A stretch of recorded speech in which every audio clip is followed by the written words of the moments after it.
Hello అండి, welcome to our cooking and DIY. నేను మీ శివ. ఈరోజు వచ్చేసి క్యారెట్తో కొబ్బరి పాలతోటి హల్వా ఎలా చేసుకోవాలో చూద్దాం. దానికి ముందుగా 1/4 కప్ నెయ్యి తీసుకుని అది కొంచెం వేడైన తర్వాత 1 కేజీ క్యారెట్ పీల్ తీసేసి శుభ్రంగా కడిగి ఇలా తురుము పెట్టుకోండి.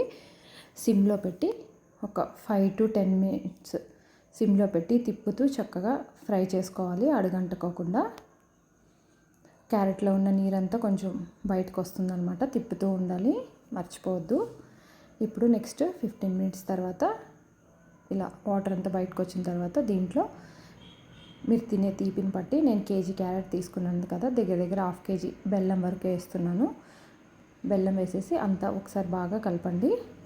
బెల్లంలో కూడా నీరు ఉంటుంది కదా, బాగా కలిపేసి సిమ్లో పెట్టేసి మధ్య మధ్యలో తిప్పుకుంటూ బెల్లంలోది క్యారెట్లోది అంతా వాటర్ అంతా అయిపోయి దగ్గరికి వచ్చేయాలన్నమాట.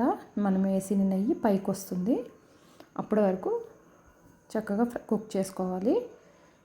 ఇదిగోండి ఇలా మనం వేసిన గీ అంతా పైకి వచ్చిన తర్వాత దీంట్లో ఇప్పుడు 3 కప్పులు కొబ్బరి పాలు అండి. నేను 3 చిప్పలు తీసుకున్నాను, అంటే 1.5 కాయి చిక్కగా తీసుకున్న 3 కప్పులు కొబ్బరి పాలు యాడ్ చేసుకోవాలి.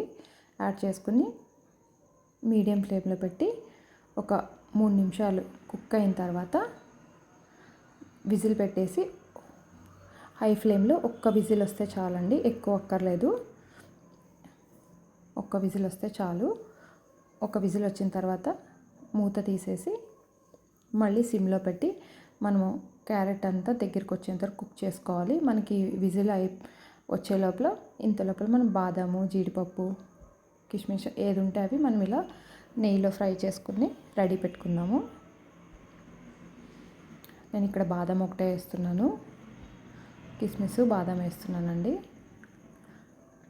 కొంచెం బాదం దూరగా వేగిన తర్వాత కిస్మిస్ కూడా వేసి పొయ్యి ఆఫ్ చేసేసేయండి. ఆ వేడికి మనకి కిస్మిస్ వేగిపోతాయి. ఇప్పుడు మనకి ఆవిరంతా పోయిన తర్వాత ఇదిగోండి ఇలా ఉంటుందన్నమాట హల్వా. ఒకసారి కలిపేసుకోండి. కలిపేసి సిమ్లో పెట్టి కుక్ చేసుకోవాలన్నమాట. ఒక 10 minutes 15 minutes పడుతుంది దగ్గరికి వచ్చేపాటికి. ఇక మనం వేసిన నెయ్యి అంతా ఇలా బయటకు వస్తుంది. ఇప్పుడు మనం ఫ్రై చేసుకున్న డ్రై ఫ్రూట్స్ కూడా వేసేసి సర్వ్ చేసుకోవడమే అండి. తప్పకుండా ట్రై చేయండి, హెల్త్కి చాలా మంచిది కొబ్బరి పాలు కదా. పిల్లలు కూడా చాలా ఇష్టంగా తింటారు. డిఫరెంట్ టేస్ట్ ఉంటుంది. ఎలా ఉందో కామెంట్ చేయడం మర్చిపోవద్దు. వీడియోని షేర్ చేయడం మర్చిపోవద్దు. బాయ్.